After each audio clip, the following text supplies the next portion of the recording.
we might just be a little full of the royal family at this moment, and that's not necessarily working in Meghan and Harry's benefit. Skylar Baker-Jordan is a journalist who's lived and travelled in both the UK and the US, and they've been trying to figure out why the UK and the US have such a big gaping divide when it comes to the couple. And they join us now. Skylar, hello there, good evening. Good evening. Thank you for having me. A real pleasure.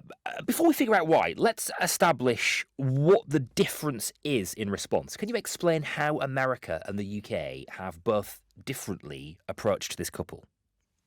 Well, I think that in the UK there is a lot of eye rolling going on about Harry and Meghan. You have these two people of incredible wealth and privilege, really complaining about the gilded cage that they found themselves in. One of them by choice, and the other one who has benefited his entire life from that gilded cage with very little complaint. In the US, however, the response seems to be much more sympathetic. Even the people who have expressed a sort of exhaustion with the constant coverage of Harry and Meghan, and I think there is some of that even in the States, have a lot of sympathy for these two, who they view as, very lovely individuals who found themselves being stifled by this very stuffy, antiquated institution that is, of course, the crown. Hmm.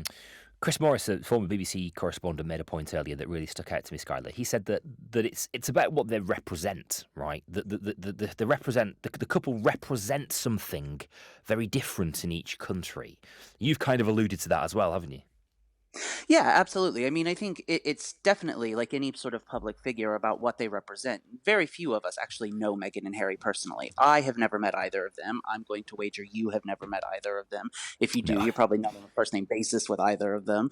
So we don't know these people. We don't know the royal family. We don't know the ins and outs of this relationship. So we project our own neuroses onto them. And in the case of these two individual countries, very unique countries that have a lot in common but are also very different, we're projecting sort of our national pathos onto them. So in the United States, we look and we see rugged individualism and ambition in Meghan from a very early age, and we see the epitome of the American dream, this middle class girl who achieved international fame even before she had met Harry. And then she became a princess. Like, that's, well, not technically a princess, but to Americans, a princess. And in the UK, we see again just the class system epitomized, and it is very, very different. Hmm. That's interesting. You said that people project their own neurosis onto them, and I suppose that there is a truth in that. I remember doing a phone-in show on one of our sister stations I used to work at, and it was a phone-in show, and so people would call up and we debate topics and stuff. And we did one night. We did why we just I just simply asked the question: why does everybody hate Harry and Meghan? Right? Answer me that question. And the phone lines blew up for a start. We had a full dashboard of callers, and everybody, most people really, generally speaking, wanting to vent their frustrations with them, and none of them really properly added up to anything. They all sort of felt like, and I'm a sweeping statement here, but a lot of them kind of felt quite trivial. But oh boy, people were angry, and there's something there, isn't there, about projecting something else onto them, particularly here in the UK, that we perhaps project our own, perhaps an insecurity about the royal family, or how we feel about the institution, or a sense of sort of national identity or pride or whatever it may be onto this story. Yeah, I think that's very true. I think right now, especially, the UK is dealing with a very tumultuous time. You have a cost of living crisis. You have, for the first time, I think, as far as I can remember in British history, a new prime minister and a new monarch in the same week. And then a month later, a new prime minister. So there's a lot of instability. You've still got Brexit, which is sort of the elephant in the room. And the monarchy has represented stability for 1,000 years. It's the oldest institution in the country, and these two are attacking it. According to many, I won't say that I necessarily agree with that, but many see them as attacking it at a time of profound national malaise. And I think that that is where a lot of this is coming from. And then again, you can't escape from the fact that these are two incredibly wealthy people who are playing the world's smallest violin when the rest of the country is really struggling to even just put the heating on. Mm. So, Well, they're certainly criticising it, if not necessarily. I mean, attacking it perhaps is might be loaded, but they are. One thing that's objectively true is they are criticising it, and that's undoubtedly going to have people who feel a sense of emotional connection to it upset, I guess. The other thing is the press, right, Skylar, which is that, if you look across Right. the front pages of tomorrow's papers here in the United Kingdom, they're all in front of me here. Surely no way back, says the Daily Express. Harry Duke hits out.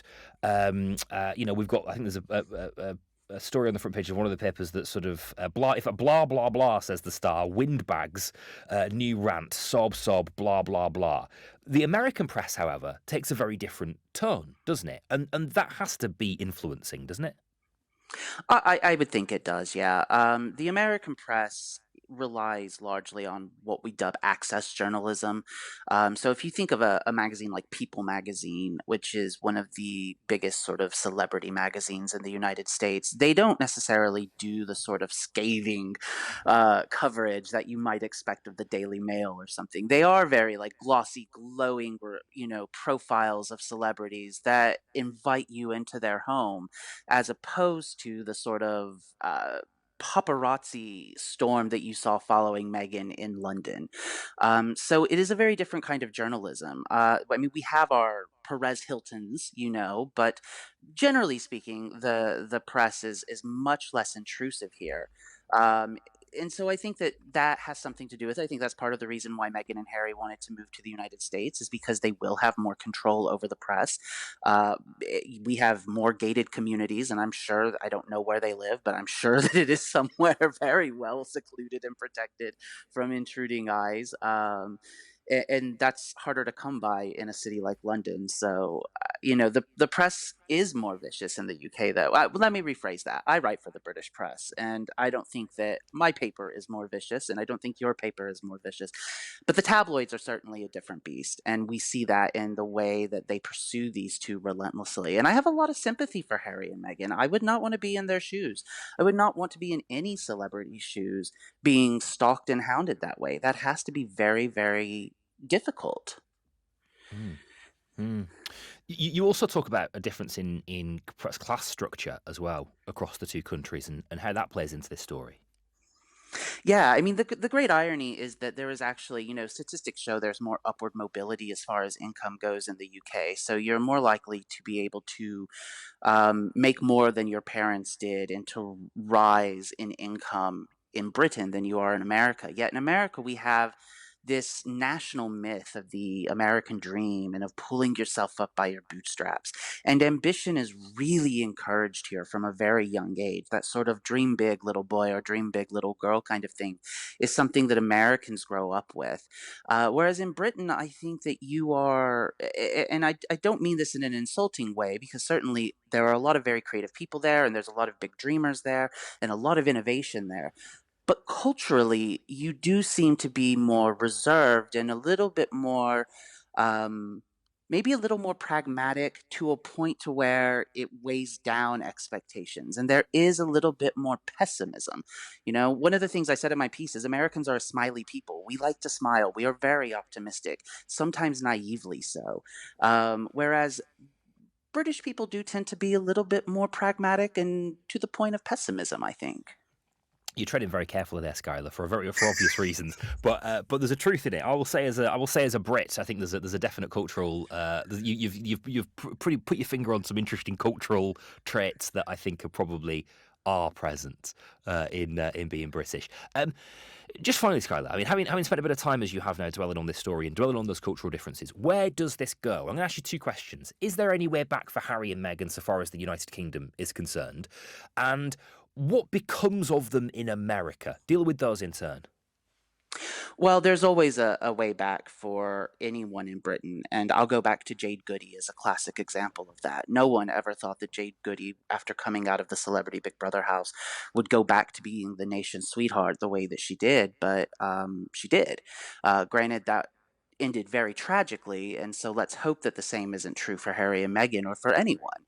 But I do think there is a path to redemption. I think that the British tabloid press in particular loves a redemptive arc, but the British people themselves have an immeasurable capacity for forgiveness that I find very admirable.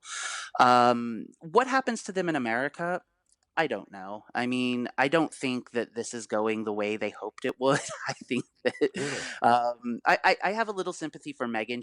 You got to keep in mind they're having to make their own money. And before she married into the royal family, Megan was in entertainment, so this is the industry she knows.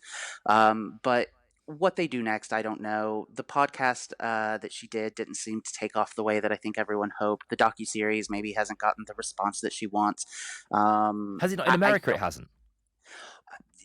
People don't seem as interested as they did in the Oprah interview 2 years ago, Right. or however long ago it was. I think we live in a very, very a media landscape with a short attention span, Mm. and I think Yeah. even in America, people are just kind of getting a little over it.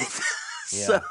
Also, it's quite a lot, um, isn't it? I mean, we've got 3 hours, and then another couple of hours coming up, at least this week. I well, think and on it is. top of that, I Yeah. mean, for Americans in general, our appetite for the British royal family is limited, and we had all of the coverage Her Majesty, uh, with Her Majesty the Queen's funeral. So I think that we might just be a little full of the royal family at this moment, and that's not necessarily working in Meghan and Harry's benefit. Okay, Skylar, really nice to talk to you tonight. Thank you. Where can people find your work, Skylar? So I contribute regularly at The Independent, so you can read me there. And you can follow me on, I just joined Post News, so I'm there at Skylar Jordan. Brilliant. Okay, because you write some really good stuff, really insightful. Skylar, nice to talk to you tonight. Thank you so much. Really appreciate it. Skylar Thank you. Baker-Jordan, thank you, who is a journalist with a really fascinating insight into the cultural difference with the way that Harry and Meghan have been received. Okay,